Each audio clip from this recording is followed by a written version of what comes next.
दीदी अभी भी ये लगता है कि अंदर से बाहर से हम सत्संग से कब से जुड़े हुए हैं, लेकिन कई बार ऐसा लगता है कि कुछ ऐसी बातें आती हैं जीवन में, तो फिर वो विकार जो है ना हावी हो जाते हैं।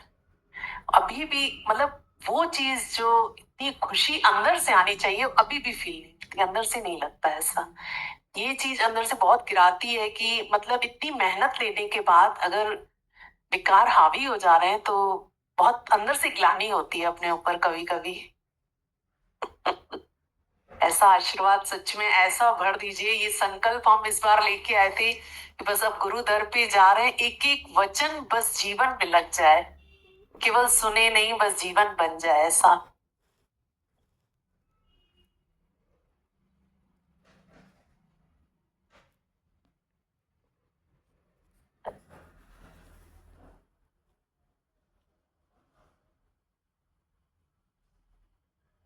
हरिओम भगवान जी।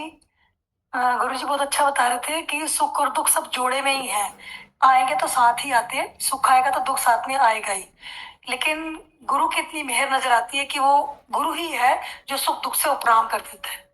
उसके बाद कुछ लगता ही नहीं है। मत कुछ भी है, कोई भी चीज दुनिया में मतलब ऐसी है ही नहीं है। गुरु ने इतना अंदर से दृढ़ निश्चय करवा दिया है कि अब उसी के अंदर डूबे हैं तो कुछ लगता ही नहीं है। बस शुक्राने लगते हैं। बस परमात्मा आपके शुक्राने, बहुत बहुत शुक्र।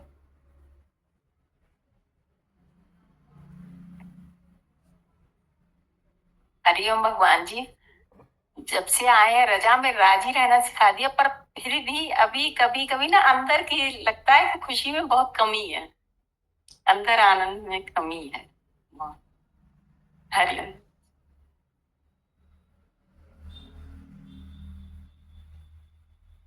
हरिओम दीदी। दीदी जैसा कल आपने बोला कि 99% तो सगुण और साकार का ही है, 1% दीदी जो आपने बोला कि निराकार की भक्ति को वृथा जन्म गवाए, तो फिर 1% कैसे पता चलता होगा दीदी कि ये निराकार की भक्ति? नहीं है, निराकार भक्ति भी अच्छी है, इसमें ज्यादा निराकार 99%, 99 ये है कि सरल है। बाई बर्थ होते होंगे क्या निराकार वाले? कैसे होंगे फिर वो? जैसे निराकार तो दिमाग लगा रहे जानती हो, यहाँ आने के बाद निराकार की करो, निर्गुण करो, यहाँ आने के बाद दिमाग वहीं लगाओ।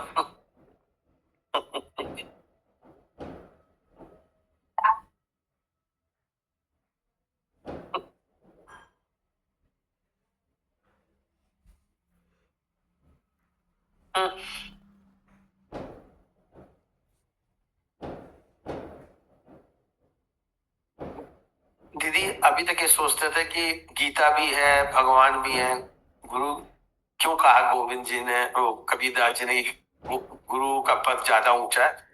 जो बातें आपने अब बताई हैं कि भक्ति मार्ग, ज्ञान मार्ग एक ही है। कल आपने बताया सगुण भक्ति, साकार भक्ति, निराकार भक्ति एक ही है। अब समझ में आ रहा है कि गुरु ना होता तो ये सब बातें इतनी डिटेल में नहीं समझ आती। धन्य है गुरु।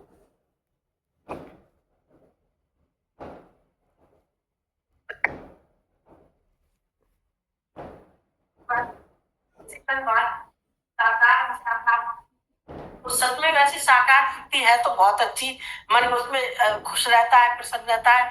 पर जैसे कभी लगता है कठिन भी है, क्योंकि जब बात को नहीं मान पाओ ना तो लगता है कठिन। तो पर डूब जाते हैं, ये डूबता नहीं है, डूब जाएगा तभी आपकी बात को मान सकता है। भगवान बस मिलके एक हो जाए, अब तो दिल यही चाहता है। आज पूरा यही बताएंगे। जी ने अभी बताया कि गुरु को सिर दे दो अपना, तो गुरु को अपना सिर दे दो तो मन बंधन ममता सब छूट जाएगा। तो मेरा तो बस सब छूट जाए, अब आप ही आप रहो।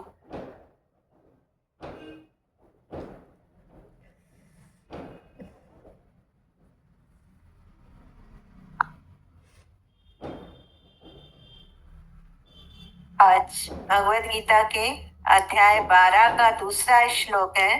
भगवान में, मुझ में मन को एकाग्र करके। अब भक्ति कैसी होनी चाहिए? भक्ति तो है निर्गुण, पर भक्ति कैसी हो उसका वर्णन कर रहे हैं। क्या बोल रहे हैं भगवान की? मुझ में मन को एकाग्र करके निरंतर मेरे भजन ध्यान में लगे हुए। दो चीज है, ये इसमें मन को लगाना। भक्ति कैसी होगी? और मेरे ध्यान में लगे हुए भगवान में मन लगाना। श्रेष्ठता पूछ रहे हैं। हमारा ध्यान भटकता रहता है संसार में, माया में, दुनिया में। कहीं ना कहीं मन को कोई ना कोई आकर्षण खींच के ले जाते हैं, विकारग्रस्त हो जाते हैं, कह भी रहे हैं। तो ये जो स्थिति है मन की है ये, क्योंकि मन अचंचल, बोले मन चंचल है तो मन तो चंचल होता ही है, स्वभाव। अगर मन है तो वो चंचल ही होगा। अब इसको क्या कह रहे हैं? मुझ में मन को एकाग्र करना। मन का स्वभाव ही चंचलता है, अब इसको स्थिर करना, एकाग्र करना। तो बोले एकाग्र करके निरंतर मेरे भजन ध्यान में लगे।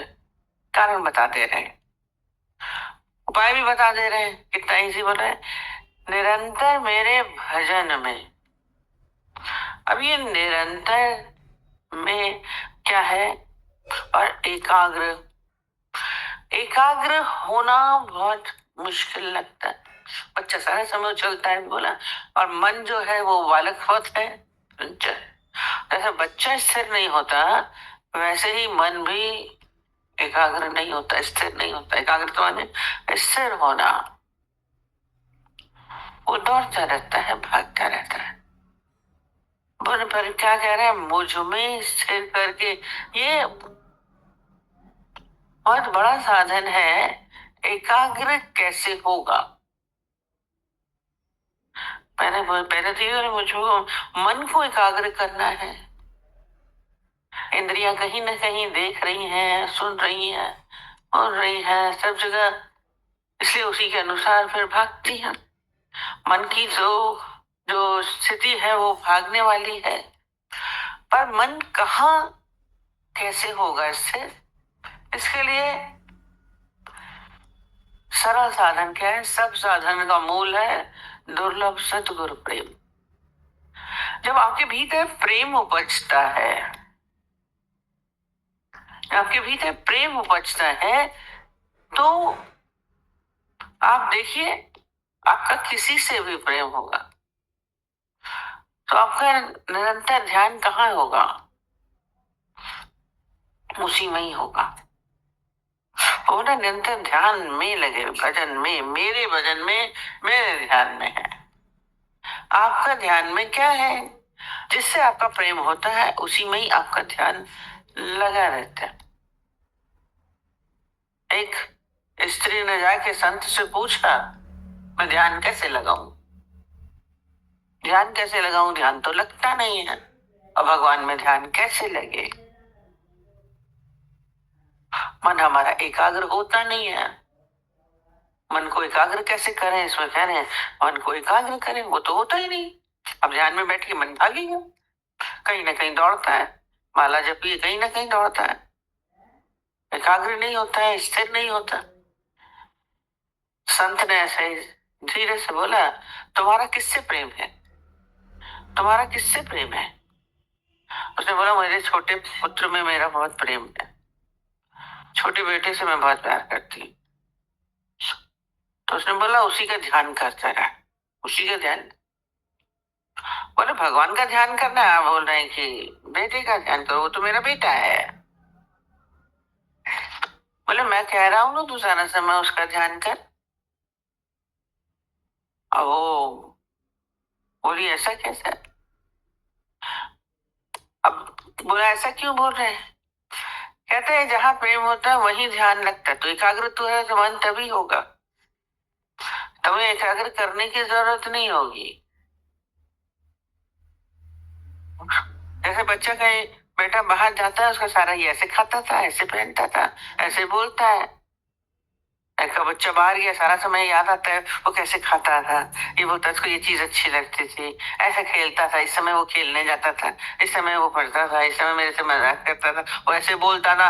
सारा समय क्या होती है, जिसका जिसके साथ प्रेम होता है उसी की चर्चा अच्छी लगती है। कितनी बार हमने वो वाली बात बताई कि एक लड़की का नया नया विवाह हुआ, वो शादी करे, उसके बाद फेरा लगता है तो वो मैके में आई थी रहने के लिए। तो नेचुरली मैके में सब कुछ से पूछे ससुराल में कैसा है, कैसा लगता है, तेरी सास कैसी है, तुम्हारा ससुर कैसा है, सब नेचुरली यही बातें पूछते हैं। तुम्हारा देवर क्या है, वो बता तो रही थी पर घूम फिर के क्या कर रही थी, फिर वो अपने पति की बात करने लगे, वो ऐसा करते हैं, वो ऐसा करते हैं, वो ऐसा करते।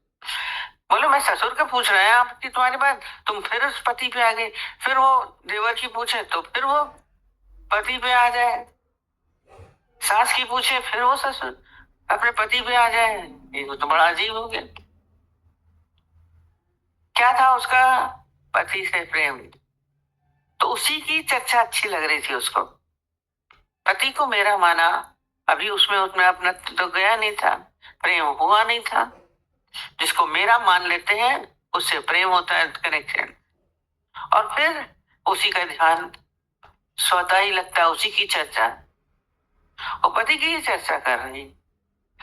तो हम लोग बोलते तेरा ही स्मरण हो, तेरा ही ध्यान हो, तो कैसे होगा जब इतना अतिशय प्रेम होता है। जहां प्रेम होता है वहां स्वाभाविक आपका मन लग जाता है।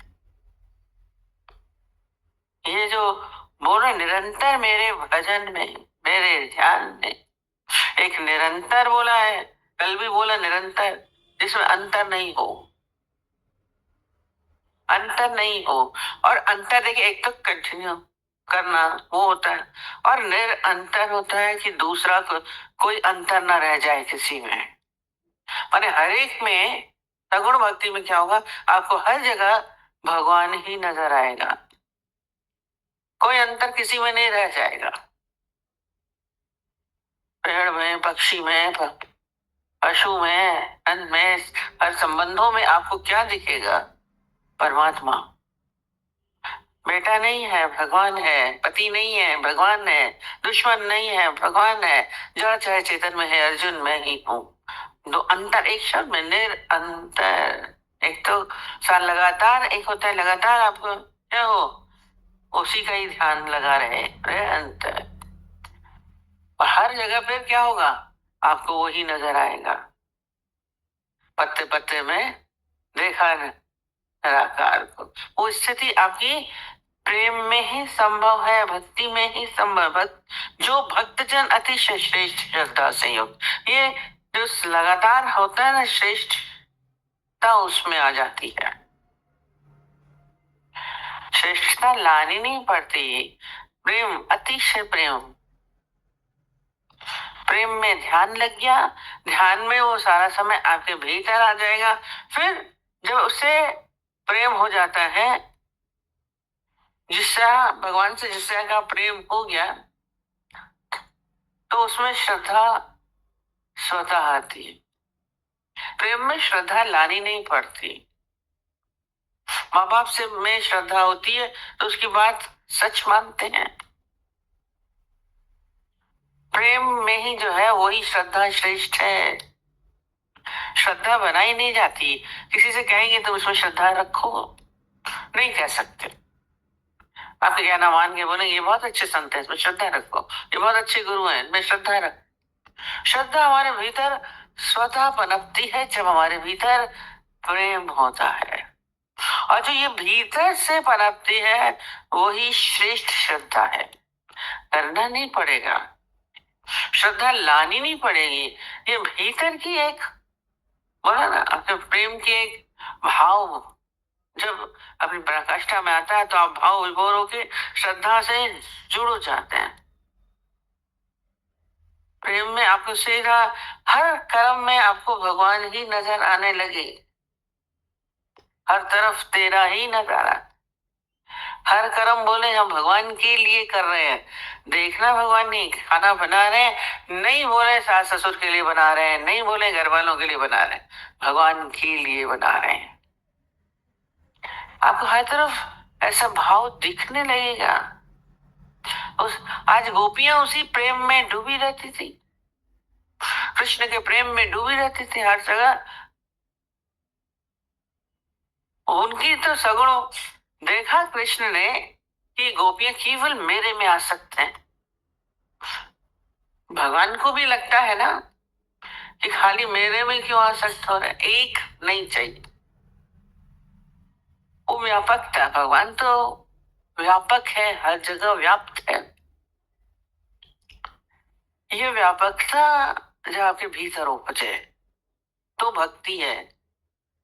एक में देख लिया भगवान, वो भक्ति नहीं है, वो श्रेष्ठ नहीं है। बोल रहे अति श्रेष्ठ, श्रेष्ठ हमको बहुत प्रेम करते हैं, सबसे ज्यादा ये नहीं को प्रेम करते हैं, वो भक्ति श्रेष्ठ नहीं होगी। हम तो राम को मानते हैं, कृष्ण को नहीं मानते हैं, लड़ रहे हैं आज। क्यों? इसीलिए हर जगह धार्मिक स्थलों में लड़ाइयां होती। क्यों?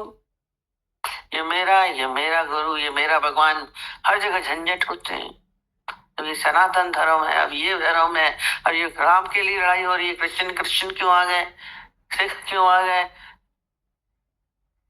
व्यापक है, एक ही परमात्मा है, एक ही ईश्वर है, और कोई है ही नहीं। ये व्यापकता आएगी, वही श्रेष्ठता है। छोटे में, बड़े में, अपने में, पराये में, दोस्त में, दुश्मन में, अच्छे में, बुरे में, हमें वो नजर आए, परमात्मा ही नजर आए, तो श्रेष्ठता है। श्रेष्ठ श्रद्धा वही है, सगुण साकार होकर के ही, पर वही रूप हमें हर जगह नजर आने लगे। तेरा ही नजारा गुरु जी को बहुत अच्छा लगता था। जब प्यार किया तो डरना क्या, उसमें दिखाया तो उस गाने में ऊपर दिखाया तो वही चेहरा नजर आ रहा, एक ही, एक से अनेक वाला चीज वही नजर आ रहा है, एक ही एक ही एक। जब प्यार किया फिर डरना भी खत्म। भक्ति में और भय हो, बोलते हैं डर लगता है, नहीं होगी आपके अंदर, अब भय गायब हो जाएगा, क्योंकि वो अपना आप ही है। दुश्मन बचेगा नहीं, रहेगा नहीं। खाली एक जगह हम सोचे कि हमारी भक्ति हो रही है, हम तो कृष्ण को मान रहे हैं, भगवान को हम को नहीं मानेंगे। भगवान ने पहले तो अपने में भक्ति उत्पन्न करी, गोपियों का प्यार हुआ कृष्ण से, खाली कृष्ण मेरा बोल रहे थे। बोले ये तामसिक भक्ति हो जाती है। तो क्या किया उन्होंने, देखा कि ये सब मेरे में बहुत आसक्त हो रहे, गायब हो गए। अब सारी गोपियां ढूंढ रही, कहाँ गए। खोजते ना, हम चले जाते हैं तो कहाँ पे दिख रहे हैं, कौन से उसमें दिख रहे हैं सब। अब उस समय तो ये सब था नहीं, तो जब देख रहे थे, पत्तों में देख रही हैं, हमें देख रही हैं, हर जगह खोज रही हैं, वन में ढूंढ रही हैं, सब बावरी हो गई, ढूंढ रही, कहाँ गए कृष्ण, कहाँ गए कृष्ण, कहाँ। पर आखिर जब थक गई, हार गई, तो क्या किया, उन्हीं में से एक गोपी कृष्ण बन गई, एक गोपी राधा बन गई। अब शुरू हो गया कृष्ण बनना, तद्रूप हो जाना, ये श्रेष्ठ भक्ति है। और तो ही मोही तो ही अंतर कैसा, बीच बीच में खेल भगवान करवाते रहते प्रेम में, और अति श्रद्धा युक्त होकर मुझ सगुण रूप परमेश्वर को बचते हैं। अब भजना होता है, एक होता है भजन, एक होता है भजना। मतलब इसमें भजते ये नहीं कि राम राम राम राम ओम ओम ओम जप रहे हैं। हम सोचेंगे कि राम राम जप लिया, ओम ओम जप लिया। भजना मीन्स उसी को ही देखना, वही है सर्वत्र। सारा जगत क्या होगा, राममय हो गया, ईश्वरमय हो गया। ये है सगुण भक्ति। सगुण हम लोग सोचते हैं एक को पकड़ लिया तो सगुण हो गया। ये व्यापकता का अनुभव हो जाए, बहुत गहरी है गीता। कुछ क्षण भी वो हमसे बिसरे ना। घड़ी के विष्णु राम को तो ब्रह्म हत्या मोह होए, तब बोल गए। तो ये अगर ये श्रेष्ठ भक्ति में वो बिसरेगा नहीं, और प्रेम में तो भूल ही नहीं सकते, सवाल ही नहीं उठ सकते कहीं भूलने की। कहते हैं प्रेम में भूलना मुश्किल है, और जहां प्रेम नहीं है उसको याद करना मुश्किल है। उसको बोलो याद करो, वो बोलते भगवान की याद नहीं रहती, इसका मतलब प्रेम नहीं है। भूल जाते हैं, भगवान को भूल जाते हैं तो प्रेम है ही नहीं। संसार याद आ गया, माया याद आ गई, दुख याद आ गया, पीड़ा याद आ गई, भगवान तो किनारे खिसक गए। यदि प्रेम होता तो आपको वहां पे भी भगवान के ही दर्शन होते, वहां पे भी उन्हीं की नजारा नजर आता। अपने प्रेम को और प्रगाढ़ करिए, जितना हो सके हम अपने प्रेम को बढ़ाते जाएं, बढ़ाते जाएं, बढ़ाते जाएं। और प्रेम में एकाग्रता लानी नहीं पड़ती है, स्वतः आ जाती है। और फिर कार्य वो कर रहा, मैं नहीं कर रहा। हर कर्म में परमात्मा का दर्शन होने लगता है, ईश्वर का दर्शन होने लगता है। परमेश्वर को भजते हैं वे मुझको योगियों को अति उत्तम योगी मानते हैं। आपके अंदर ये परमात्मा की प्यास जगिए। प्रेम होता है ना, तो प्रेमास्पद से मिलने की चाह होती है, मिल जाए मिल जाए, ऐसा हमारे भीतर भाव हो। जैसे हम कितनी बार बताते हैं, जैसे रोज आपको भूख लगी रहती है ना, तो हर तरफ भोजन ही नजर आता है, खाना मिल जाए। और मैंने बोला ना, एक भूखा था, जंगल में जा रहा था और इतना कमजोर हो गया, गिर गया, भगवान भोजन नहीं मिल रहा, रोटी नहीं मिल रही, रोटी नहीं मिल रही, और गिरा तो ऊपर चांद नजर आया, गोल गोल पूरा पूर्णमासी। कहता रोटी वो रही, वो रही रोटी, वो रही रोटी। अरे वो चांद है कि रोटी है? अब भूख में वो चांद भी रोटी नजर आ रहा है। चाहत थी ना, आपके भीतर ऐसे ही परमात्मा की चाह हो तो हर तरफ ऐसे ही नजर आएगा, भगवान ही नजर आए।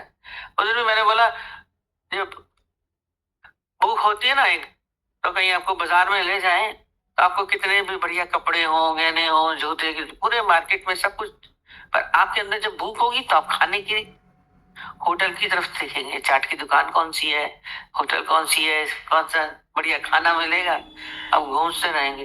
वो वही देखो ये कपड़े कितने अच्छे हैं, अरे रुक पहले रुक, खाना तो खाने में, होटल देख के लेके चलो।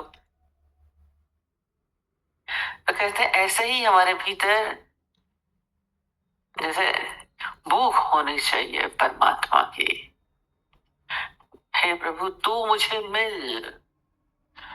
और भक्त के अंदर ऐसी ही चाह होती है, वो परमात्मा को ही खोजता रहता है, परमात्मा को ही देखता रहता है। चांद में भी उसको रोटी नजर आई, तो दो दुश्मन में भी आपको भगवान नजर आएगा।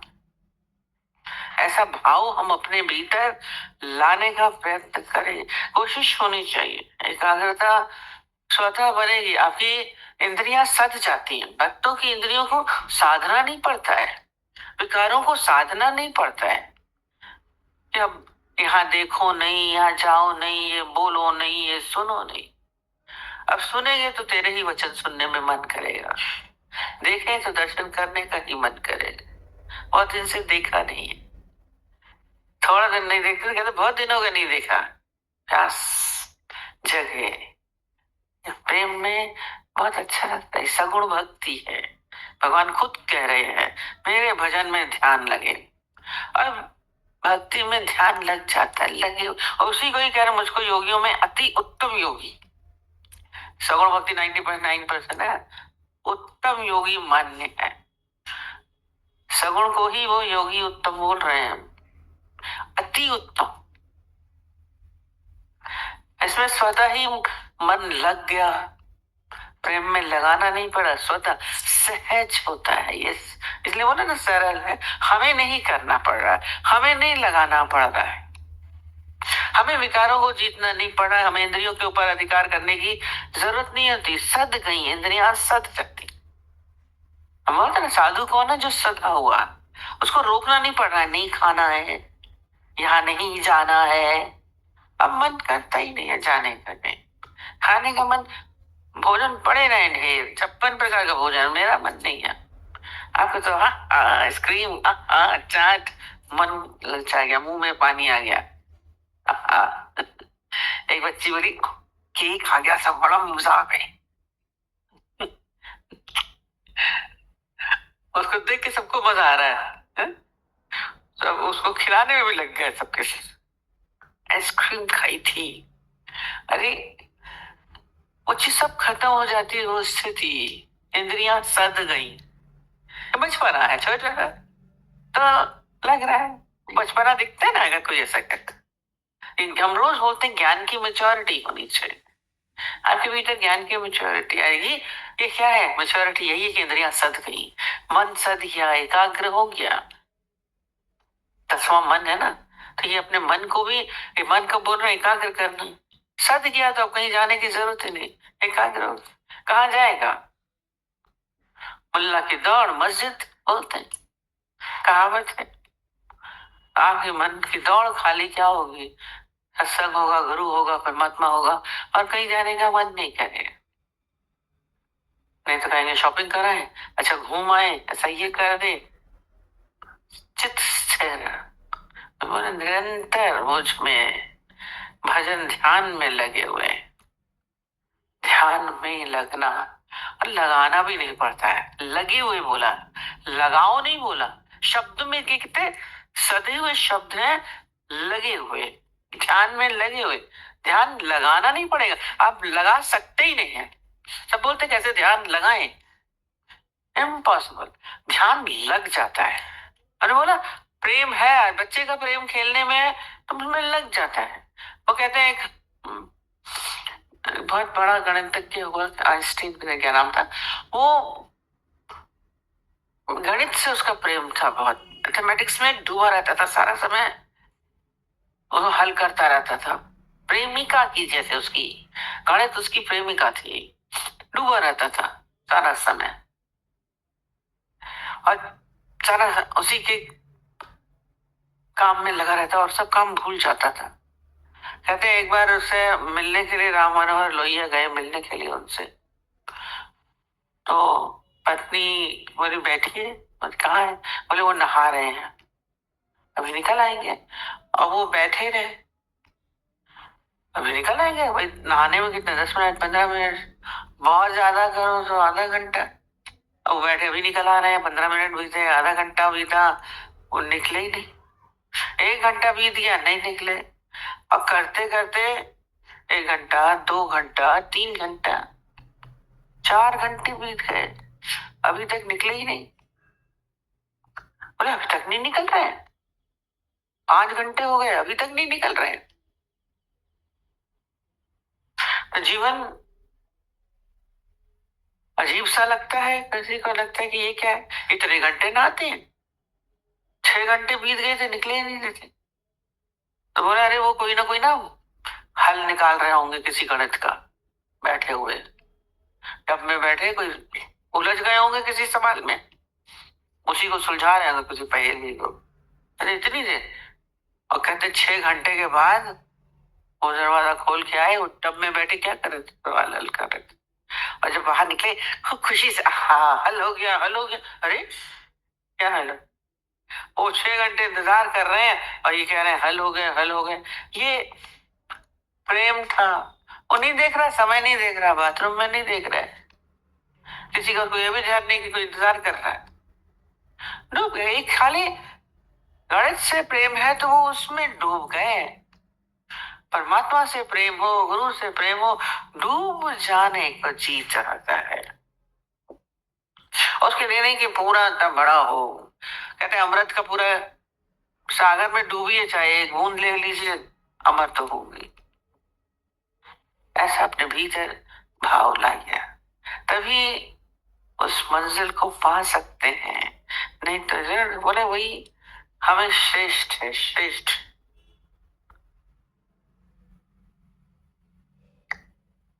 उसमें ये भी अनुभव की बात है और कुछ नहीं है। श्रेष्ठ युक्त होकर वो मुझ सगुण रूप परमेश्वर को भजते हैं।